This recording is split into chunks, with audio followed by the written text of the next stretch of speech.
Olá, irmãos, graça e paz. Seja bem-vindo a mais uma aula da nossa Escola Bíblica Dominical Online. Domingo passado nós começamos uma nova série. Vamos falar sobre a pessoa e obra do Espírito Santo.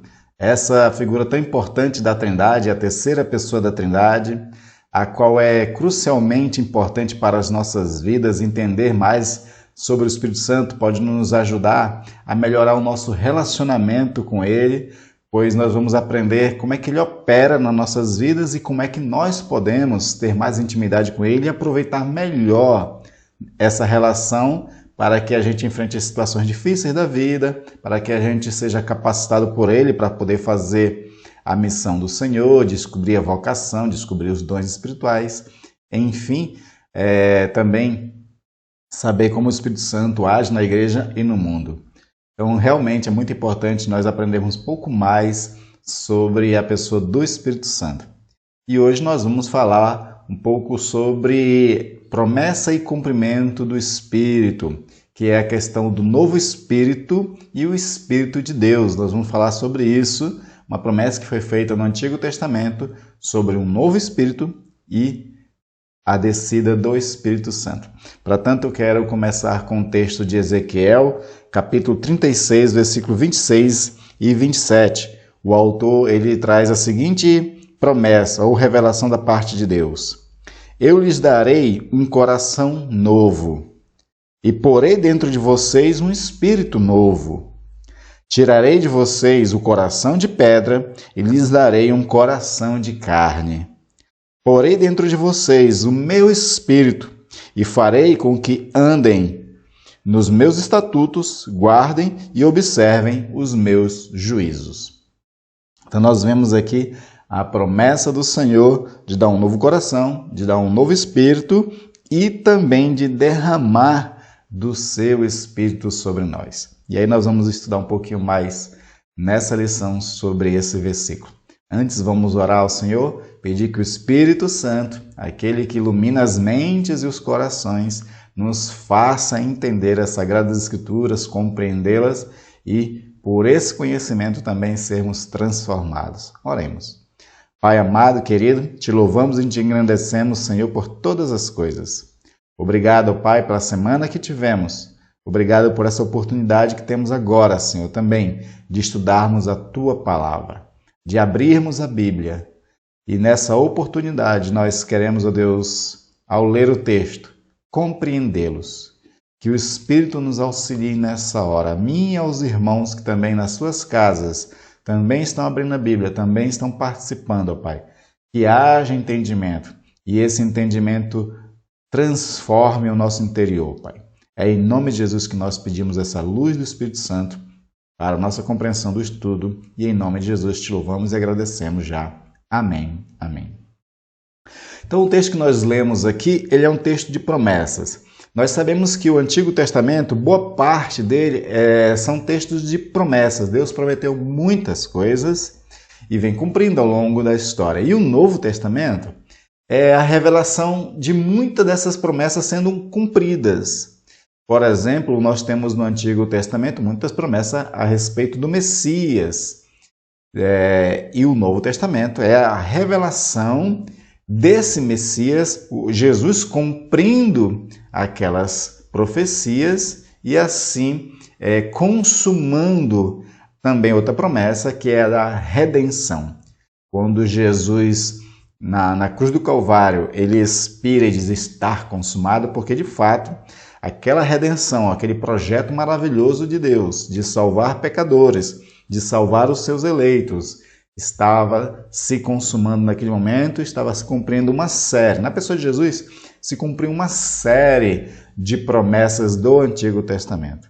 E no Antigo Testamento também tem essa promessa maravilhosa, onde Deus está falando aqui sobre a nossa transformação, sobre a nossa regeneração e sobre Ele enviar o seu Espírito para que nós venha habitar, para que Ele venha fazer uma diferença no mundo, venha transformar vidas, venha capacitar as pessoas para servir mais a Igreja do Senhor.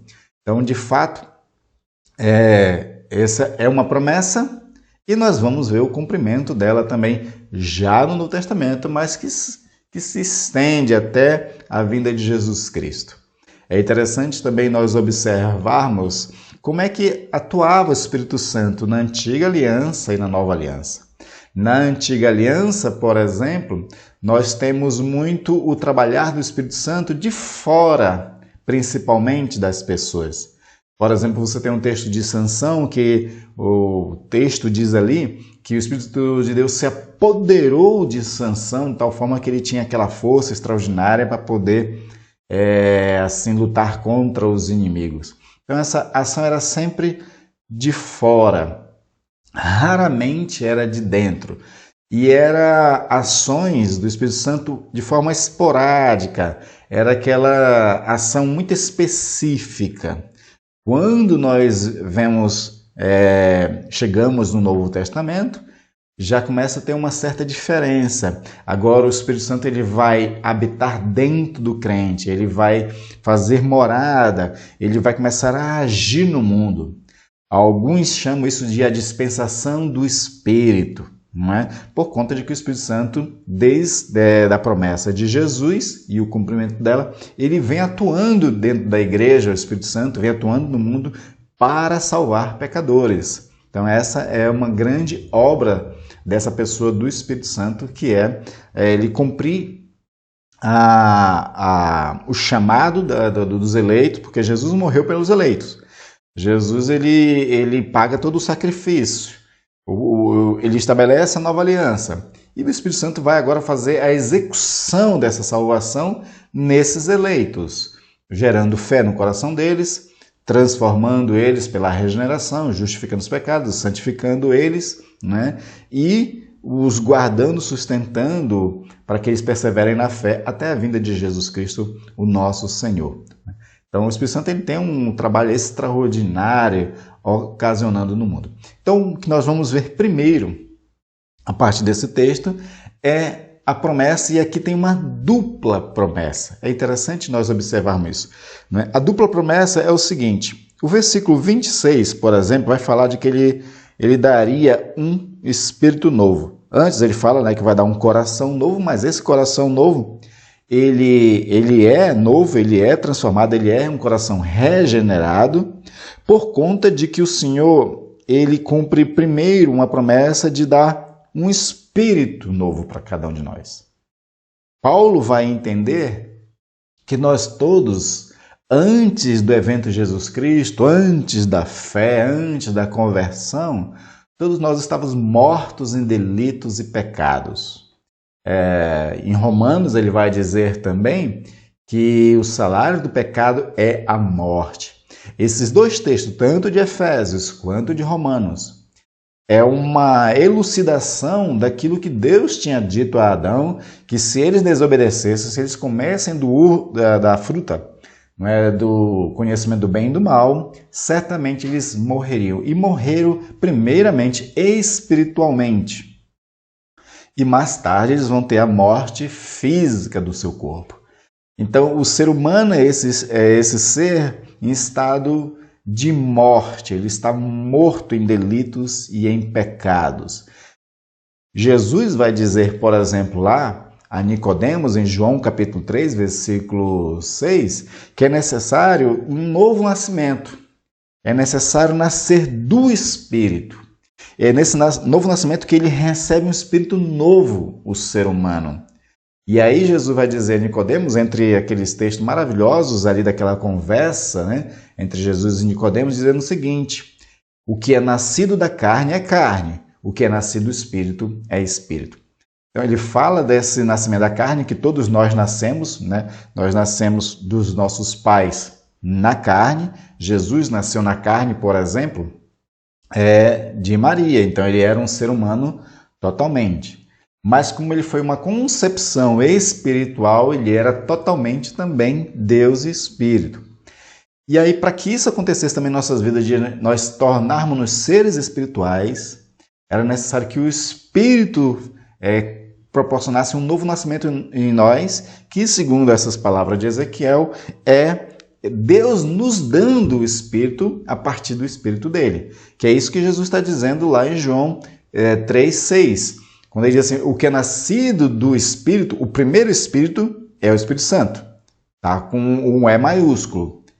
Aí ele fala de um outro Espírito, é Espírito, né? O que é nascido do Espírito Santo é Espírito, ou seja, é o Espírito que ele está nos dando. Por isso que é o novo nascimento, aquilo que nós chamamos também de regeneração. Porque quando a gente recebe esse novo Espírito dado por Deus, ele está dando-nos um novo coração.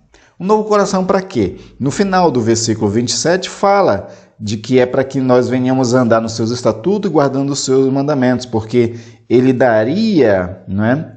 Como ele está dizendo aqui, ó, tiraria de vocês o coração de pedra e lhes daria um coração de carne, né? Para que vocês andem nos meus estatutos e guardem e observem os meus juízos.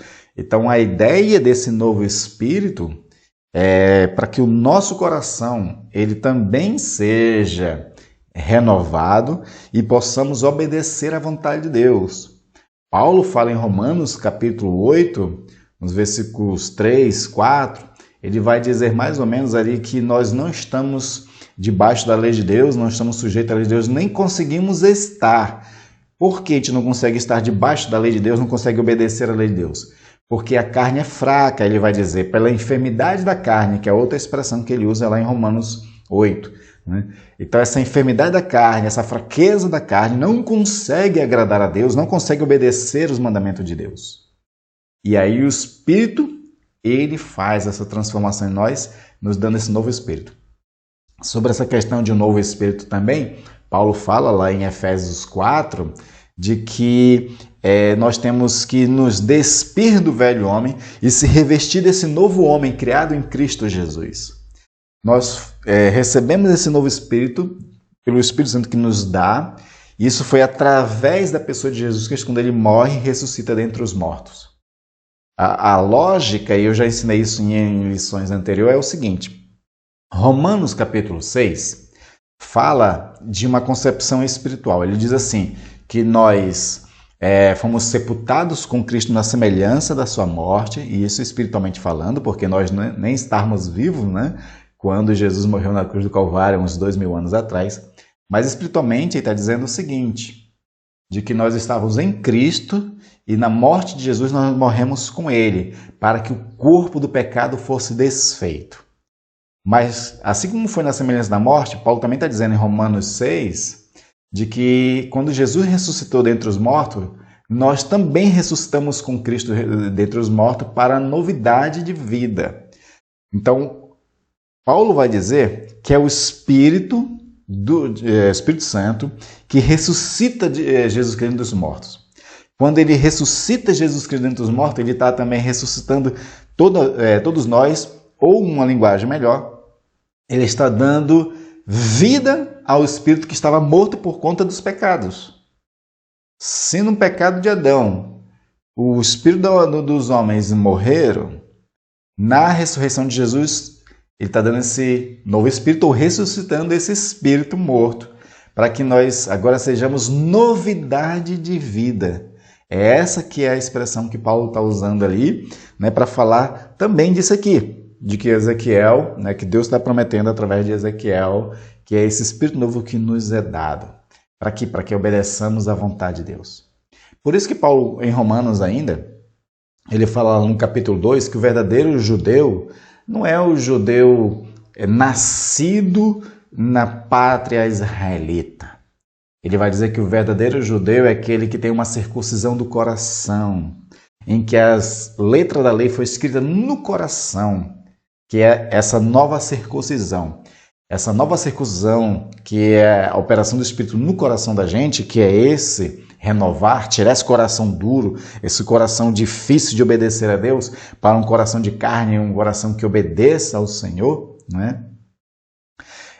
Isso nos torna um verdadeiro israelita, um verdadeiro povo de Deus, agora para obedecer a Deus de coração.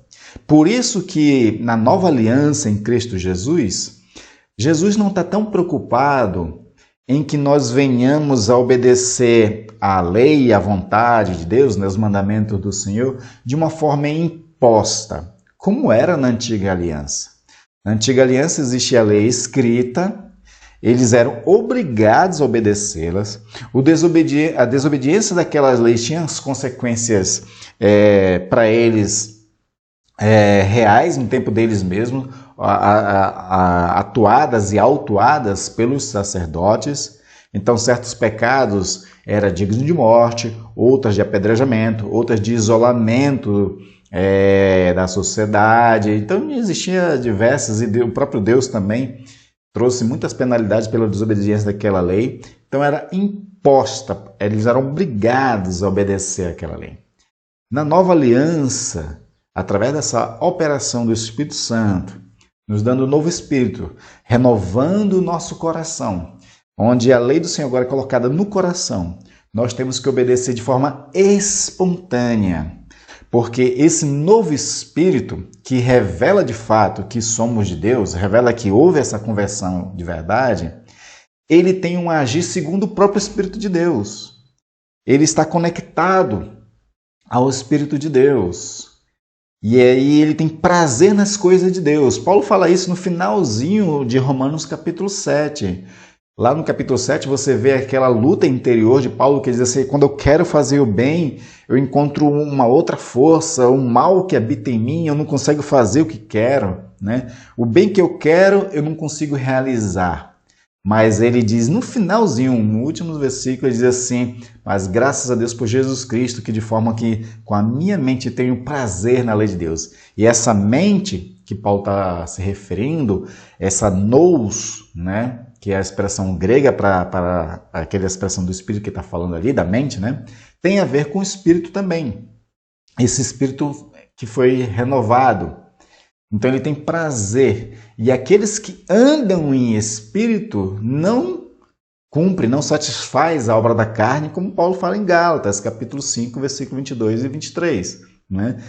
Qual é a atitude? Qual é o comportamento desse nascido de novo, desse que tem prazer na lei de Deus? É andar em amor, em alegria, em paz, em longanimidade, em paciência, mansidão, domínio próprio, bondade, enfim, tem aquelas nove características dos frutos do Espírito, né? Como ali um espelho de como é que se anda essa pessoa que foi renovada pelo Espírito, que recebeu esse novo Espírito, que teve o coração circuncindado, transformado de pedra, de dura cerviz, para um coração de carne que agora, de bom grado, obedece à lei do Senhor. Mesmo porque a lei do Senhor, a partir da pessoa de Jesus Cristo, como ele mesmo diz lá em Mateus 11, né, no finalzinho do capítulo, porque eu sou mãe humilde de coração, porque o meu fardo é leve, é suave. Então, de fato, é isso que o Espírito Santo faz. É por isso que nós trabalhamos muito essa questão assim, daquilo que Jesus fala sobre que a árvore se conhece pelos frutos. Os que foram nascidos de novo, a tendência dele é agir conforme o Espírito de Deus. Porque, apesar de que existe uma distinção entre o nosso Espírito e o Espírito de Deus, mas eles estão intrinsecamente interligados. O Espírito de Deus ele age a partir do nosso Espírito. Então, quando nós estamos nessa ligação simbiótica com o Espírito Santo, nós, de fato, somos movidos pelo Espírito, fazemos aquilo que é da vontade do Espírito. Por isso que Jesus diz também a Nicodemos sobre isso, né? O vento sopra onde quer, não se sabe para onde... A gente ouve a sua voz, a gente não sabe para onde vem nem para onde vai. Assim é todo aquele que é nascido do Espírito. Exatamente porque nessa simbiose, nessa conexão que nós temos com o Espírito, nós somos conduzidos para fazer as coisas que glorificam, que exaltam a Deus, que agradam a Deus. Então é muito importante nós mantermos essa conexão. Né? E aí, essa obra do Espírito que ele faz em nós, ela começou, né, vamos falar aqui do cumprimento, né, dessa promessa, porque na promessa aqui está dizendo, né, porei dentro de vocês o meu Espírito. Essa promessa vai se cumprir a partir de Jesus Cristo, Jesus Cristo, ele faz essa promessa, olha, se eu não for, o Espírito Santo não virá a vocês. Então é necessário que eu for para que o Espírito Santo venha. E de fato isso vai acontecer em Atos dos Apóstolos capítulo 2. A partir ali do versículo 4, nós observamos ali um cumprimento do derramar do Espírito Santo, que também tinha sido uma outra promessa feita pelo profeta Joel. E ali, aqueles 120 pessoas, discípulos de Jesus, que estavam orando no cenáculo, todos eles recebem nesse Espírito Santo, a tal ponto que habita neles agora o Espírito, opera através dele, e assim inicia esse projeto de igreja para que a missão de Deus acontecesse no mundo. Então a promessa acontece ali. E aí, então, é nesse momento do cumprimento dessa promessa que nós podemos contar com o Espírito Santo agindo completamente no mundo, na igreja e principalmente em nós, dentro de nós e através de nós. Veja, por exemplo, um desejo que tinha salmista, que deve ser o nosso desejo e que nós temos total, agora, digamos assim, facilidade para que se cumpra em nós por conta de que o Espírito já veio. Então, lá em Salmo 51, versículo 10 e 11, lembra-se que o Salmo 51 é aquele salmo que Davi ele está profundamente amargurado por conta de um pecado que ele cometeu. Provavelmente, essa oração do Salmo 51 tem a ver depois, que ele cai em si do pecado que ele cometeu de adultério com Batseba, da morte de Urias. Eu não estou afirmando, mas possivelmente alguns estudiosos acham que é possível que esse salmo reflita aquele momento em que Davi ele cai em si e se arrepende profundamente.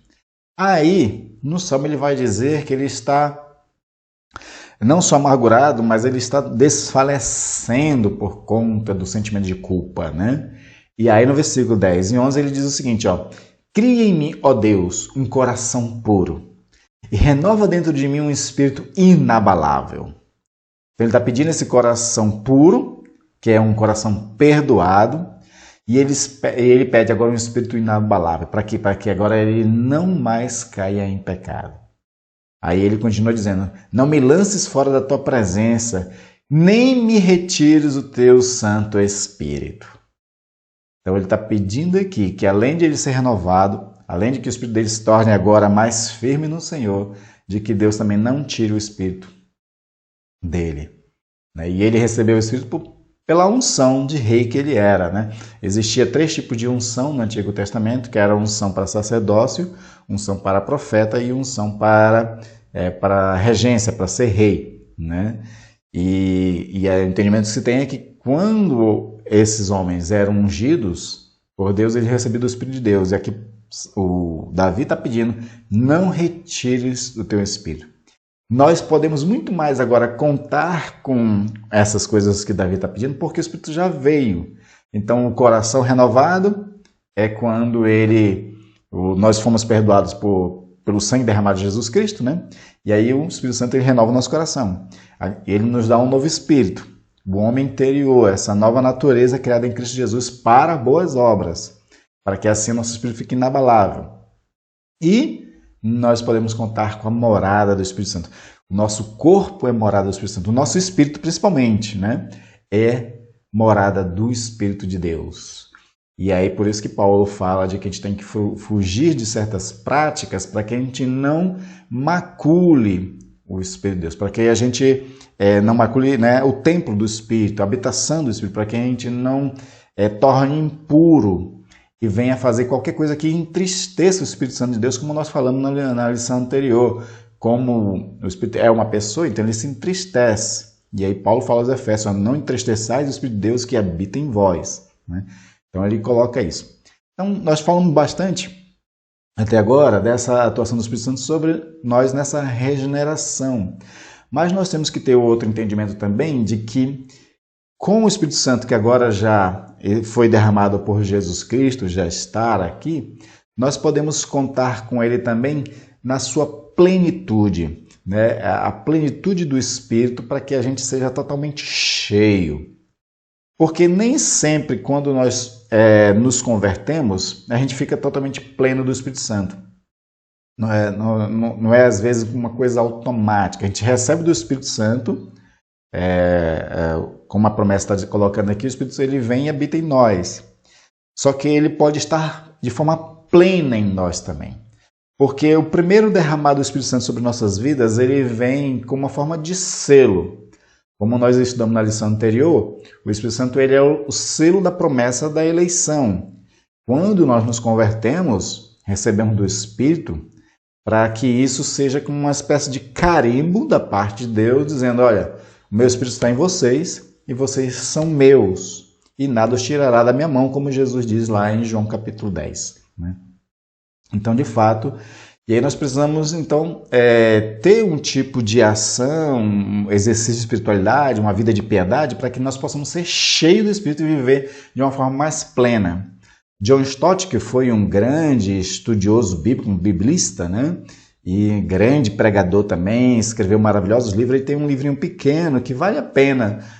Quem tem mais interesse sobre isso, eu acho que na verdade todo cristão deveria ter interesse, né, sobre de viver de forma plena com o Espírito Santo, né? Então ele tem um livro muito interessante chamado Batismo e Plenitude no Espírito, né, no Espírito Santo, que ele vai falar mais contundentemente sobre essa questão de estar cheio do Espírito Santo. Mas para nosso entendimento aqui, vou trazer um texto, por exemplo, sobre essa primeira derramada do Espírito, que é a gente ser selado, não é?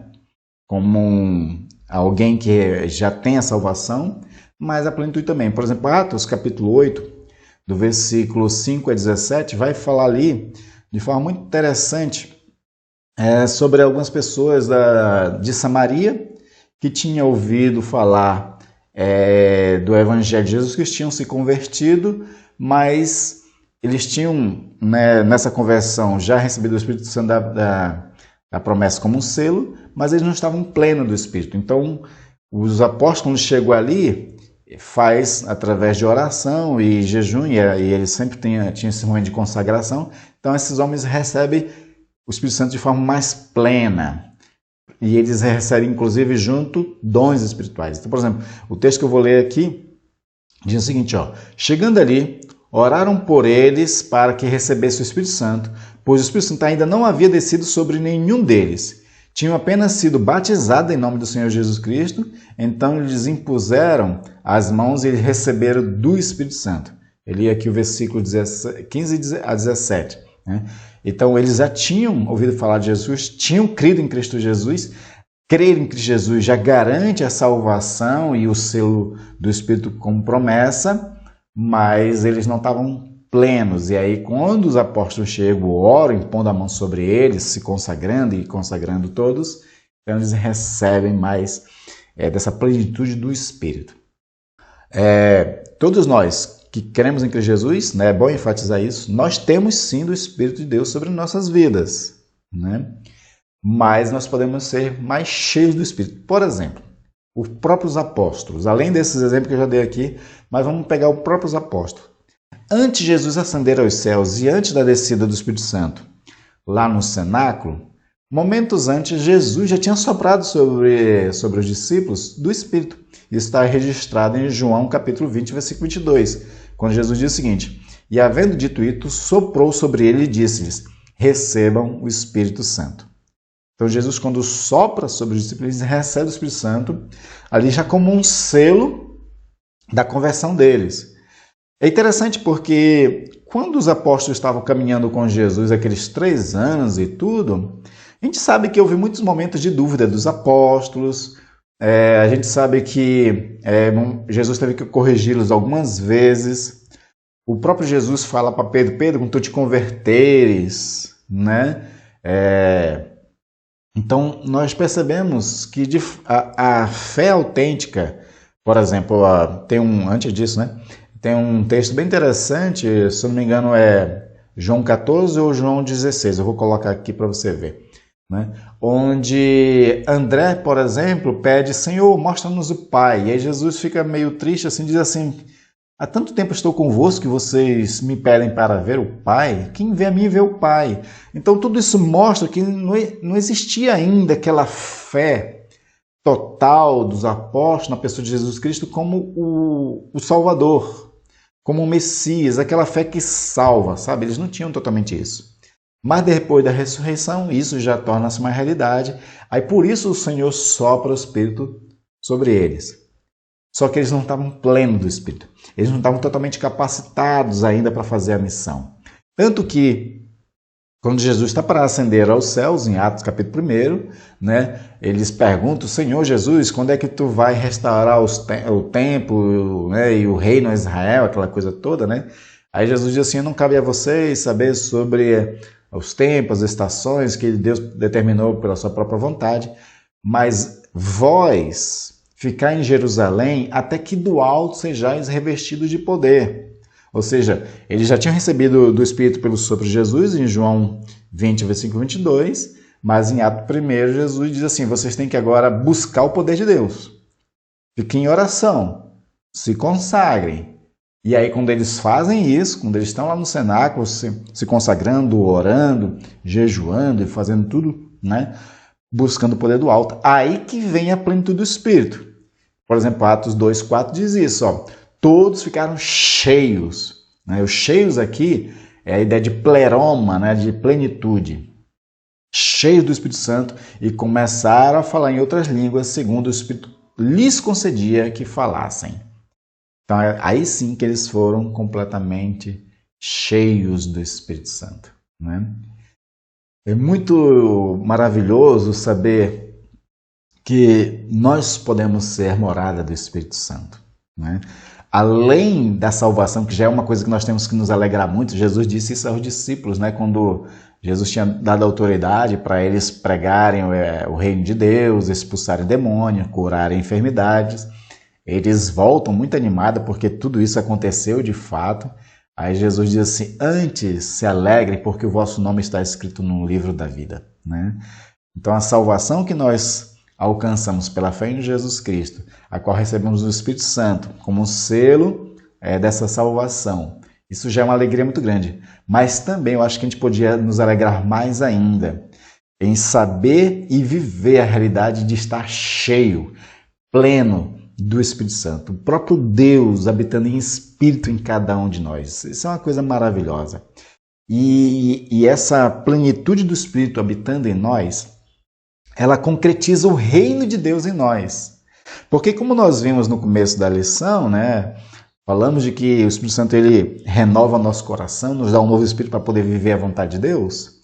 Ao viver nessa plenitude do Espírito, a gente vive a realidade do reino de Deus em nós.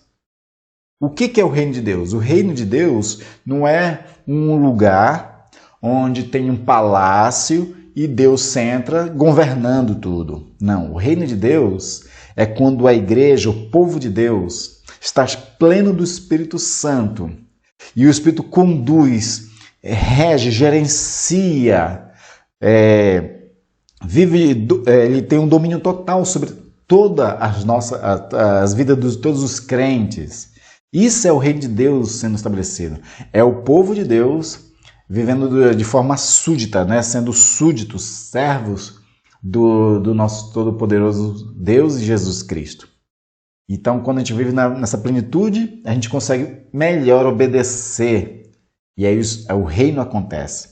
Jesus ele esclarece isso lá em Lucas, capítulo 17, versículo 21, dizendo o seguinte: olha, o reino de Deus, poderiam até dizer, ele aqui, olha ali, não acreditem. Se o reino disser, o reino de Deus é ali, o reino de Deus é acolá, não acredito, porque diz assim, o reino de Deus está dentro de vós.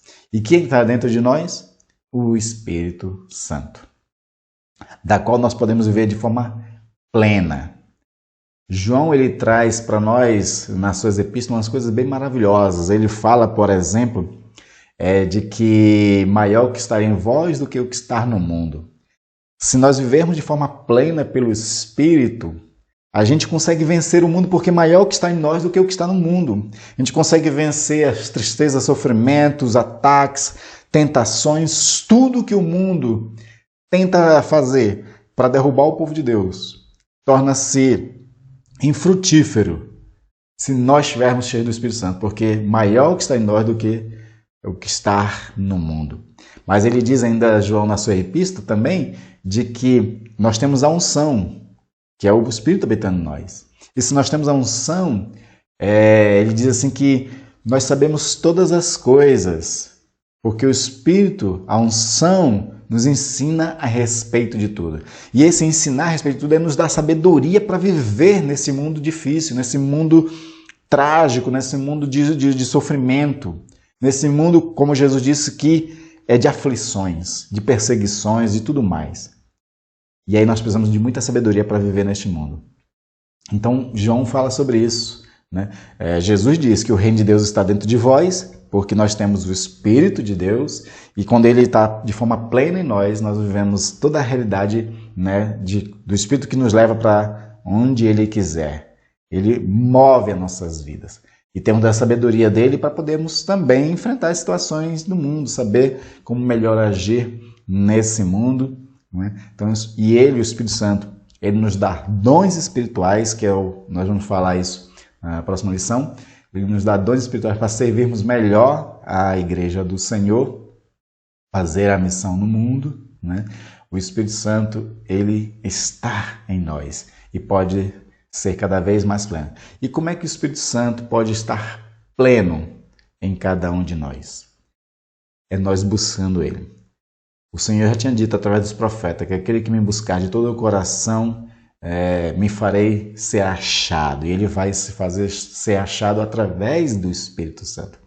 Então nós temos que ter uma vida de oração constante, uma vida de busca constante do Espírito Santo. Paulo recomenda, por exemplo, aos coríntios, né, nós vamos estudar isso melhor depois, de que nós podemos buscar os melhores dons, né? Então nós podemos buscar o Espírito. E Paulo fala em Efésios capítulo 5, né, não vos embriagueis com vinho em que há dissolução, mas enchei-vos do Espírito Santo, falando entre vós com salmos, hinos, cânticos espirituais, servindo uns aos outros em amor. Então, orar, jejuar, louvar a Deus, né, ter momentos de consagração, viver sujeitos uns aos outros em amor, isso faz com que o Espírito Santo de Deus tenha prazer em viver plenamente dentro de nós, né? O Espírito de Deus habita no meio dos louvores também, não é? Então nós podemos, né, como Paulo está dizendo, né, cantar, louvar, cânticos espirituais. Então oração, adoração e uma vida, né, de sujeição ao Senhor nosso Deus. Garante que nós sejamos plenos, cheios do Espírito Santo. Tem um autor que, inclusive, o grupo de jovens da nossa igreja vai começar a ler, que é o Richard Foster. Ele fala no início do livro Celebração da Disciplina de que a nossa sociedade hoje é uma sociedade superficial. E ele está falando da sociedade, não da sociedade do mundo, ele está falando principalmente dos cristãos. Os cristãos são muito superficiais. Se converteu a Jesus Cristo, recebeu o Espírito da promessa e pronto. Não tem aquela busca constante para viver uma vida mais plena, mais cheia do Espírito Santo. E aí vive de uma forma muito superficial, às vezes lidando quase que sozinho com todos os problemas do mundo, né, que o mundo impõe, né, sobre nós. E nós precisamos ser cheios do Espírito Santo. A gente tem que viver uma vida mais profunda com o Espírito Santo, buscando cada vez mais o Espírito Santo. Então, a partir dessa lição, eu espero que você tenha se motivado a buscar mais o Espírito Santo em oração, em adoração e em viver, né, uma vida de sujeição uns aos outros no amor, cumprindo o amor de Cristo, cumprindo a lei do amor de Cristo. Isso são as dicas que Paulo dá, que a Bíblia Sagrada nos dão para nós vivermos uma vida cheia do Espírito Santo. Atos dos Apóstolos, você vê muito isso. Paulo, os outros apóstolos, se consagrando com orações e jejuns. Aí eles ficavam cheios do Espírito Santo e eles iam fazer a missão, fazer a obra do Senhor. E eles podiam suportar todo tipo de sofrimento que vinha sobre eles, porque o Espírito de Deus era a força deles. Amém, queridos? Que Deus abençoe e que você se motive a buscar cada vez mais o Espírito Santo. Até a próxima aula.